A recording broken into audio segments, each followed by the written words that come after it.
So we're getting into some heavy stuff now, right?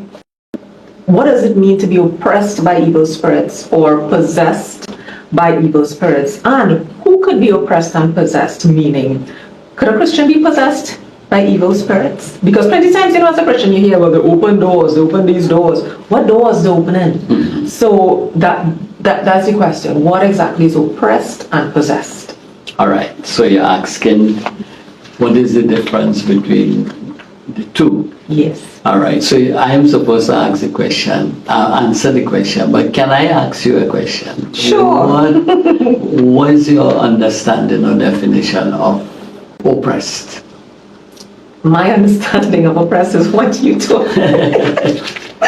Okay, well, my understanding of oppressed has to do with oppression and possession, has to do with control. So you could be affected. So that will be more oppression, and possession is when you are controlled by. Right. So, great. So, possession talks about ownership. Possession talks about control. Now they're similar, but not quite the same, because possession goes to the extreme, whereas with oppression, a person could be tempted. Right. These thoughts could keep coming to their minds and just keep hitting against them. But they're not giving in to them. Okay. They're under an oppression. But possession is different.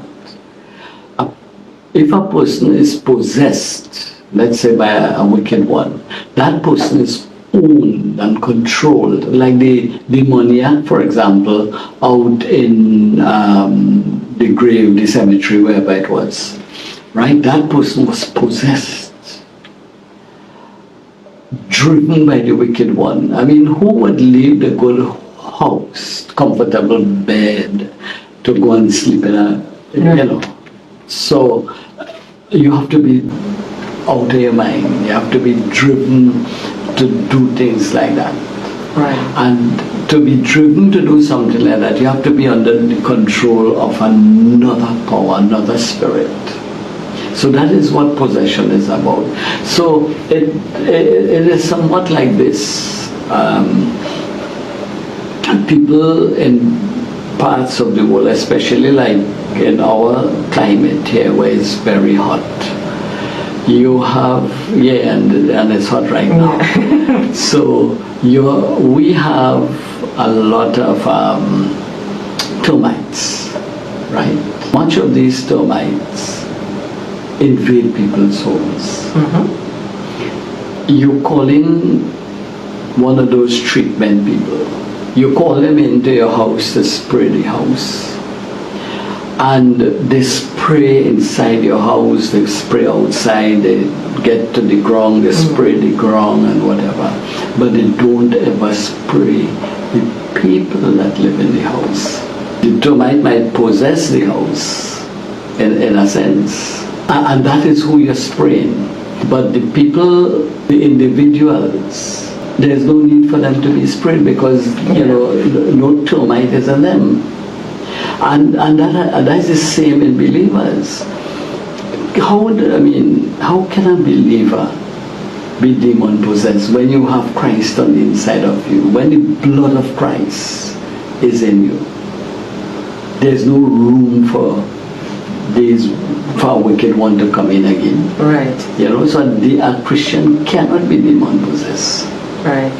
There's only space for one. Yes. Which is the Lord. Right? So we go back to the termite business there. We are not under the control of the wicked one. We are under the control of God. We may have termites all around that trying to get into our house and to bring destruction and so on, but we will deal with them. We'll deal with them through the blood of Christ, and we will know how to deal with them, right? So a Christian cannot be demon possessed. No. These doors that they talk about that people say you leave open, yes, they are doors, they are gateways Okay. through which the enemy can enter into a person's life. And you have various ways. You have pornography. There is, you talk about fornication sometime earlier. There are other wicked works of the enemy.